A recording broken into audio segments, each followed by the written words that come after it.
making a video always so difficult. My brain works about 1,000 miles an hour in the run up to making a video, and then I think, shit, I ought to make myself look slightly presentable. There comes the problem. My brain then starts creating a script for how I want this to go, and I want it to be as, see, can't even remember the words now, spontaneous. I want it to be, I've got crooked glasses, as spontaneous as my thinking. And my thinking today has been about how much I love parenting. Not because I'm a Cath Kidston parent, because I'm not, I'm far from it. I like the easy life when it comes to anything. It's more, I've got 3 kids who are really good company, you know?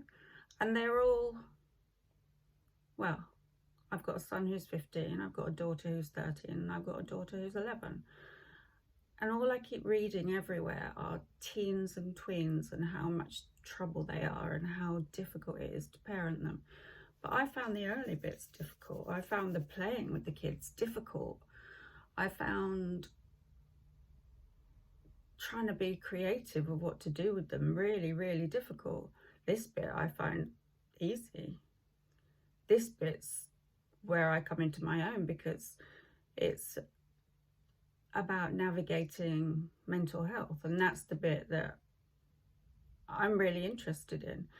It fascinates me, you know, the workings of the human mind and how trauma affects everything that we do, and childhood trauma. And you know, I spend my life absorbed in these learnings. You know, you're hard pushed to find me without an audio book or some kind of YouTube video listening about how the mind works. And so when it comes to having kids this age, it's the parenting bit is minimal, really. It's about creating humans who can be independent, confidently independent, because that's why we have kids. We don't have kids so that we can keep hold of them forever. We have kids so that we can release them into the world as confident adults.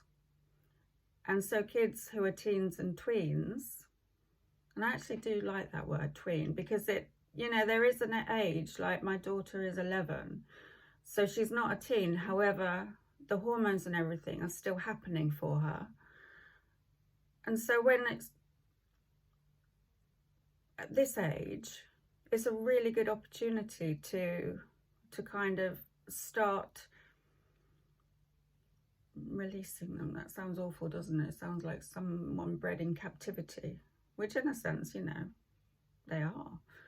But it's about giving them more of a free rein, knowing that they've got you to come back to, because that's what they need. And that's what I find with my kids, is I'm teaching them tools so that they can go out into the world and be independent. You know, whether it's cooking or communicating with other adults on an even kind of standing. I don't enjoy the hierarchy, never have done, of adults and children. To me, we should all respect each other. There is no age hierarchy as far as I'm concerned. I've always taught my kids to question adults and to question kids, but to be respectful. And I've always respected my kids, and as a result, they've always respected me.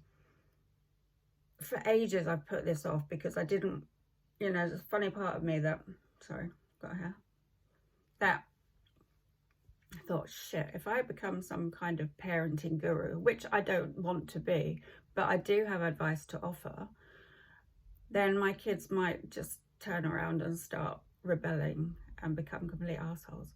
So, you know, they may. I hope they don't, but they may.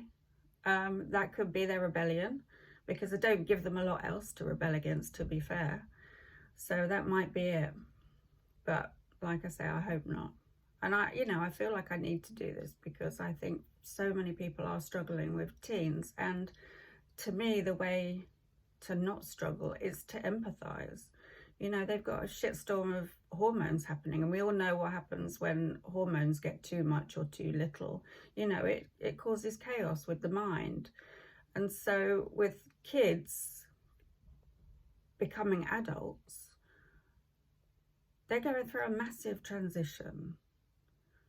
And passing that off as just miserable teens is wrong. I think that's really wrong, because what we're not doing, we're not looking at them, we're not validating what they're going through. And in order for them to trust themselves, they need that validation, because what they're going through is real. They are transitioning from child to adult, and that's big. It's probably the biggest thing that we do in life. And to do that unsupported is really, really hard. And it sets them up then to be the adults that they're going to become. And so my job as a parent, I see it that I back off from the parenting, and by that I mean I pick my battles. My kids, if they want to eat in their bedroom, they can eat in their bedroom. Unless it becomes like a real isolation situation, then I'll call them up on it. But I'll do so with dignity and with grace and with respect. I won't belittle or demean, because in order for them to trust themselves, they need validation. I won't validate them when they're being assholes, but I will listen to what they've got to say. The same way if I'm being an asshole, there's give and take in any family dynamic. But I think for me, the most important thing at this age is I don't need to control my kids, but I need them to know that I'm here, and that whatever they come to me with, they will be met with no judgment and with empathy. And if they want it, I will offer them advice. But if they're not asking for that, then I'm not just going to offer that, because again, it's removing their trust of themselves. And that's what's going to be really important in adulthood, is we need to trust ourselves. We need to trust that we can make decisions. We need to trust that we're doing the right thing. And that all comes from that internal radar that we've got, our own wisdom, that innate wisdom, the capacity to hear what's really good for us, what's right for us, because we feel it. If something's not right, it feels not right. And that's what I'm teaching my kids, is to listen to that inner voice, that guidance system, because that will lead them in the right direction. We all fall off that wagon, but we need to try to get back on it, because that keeps us safe. Teens are stuck in that sort of precipice between childhood and adulthood, where they're feeling like they know everything, but actually they just need nurturing through that, because they don't know everything. They'll take unnecessary risks, but they have to take a few. We have to let them have that longer leash. They have to make a few mistakes, because otherwise they're never going to learn. But hopefully those mistakes will be minimal. I don't like using the term leash, but it's kind of necessary. A leash, we have to lengthen it as they get older, but for them to know that we're on the other end, that we are within reach, and that we can help them. But they don't want to need our help. They want to be grown-ups. And so we have to trust them to trust themselves, and we have to teach them to trust themselves.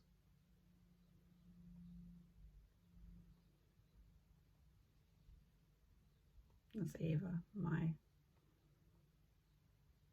teenage daughter. I hope this helps some people. It's kind of, I guess, a different way of doing things, but it's understanding that bad behavior it's not inherent. It's there's something else going on. And when you can create a decent line of communication with your child, you can kind of see it quicker. You can act on it quicker, and you don't react in a way that puts you both on the defensive mode. Okay, lots of love.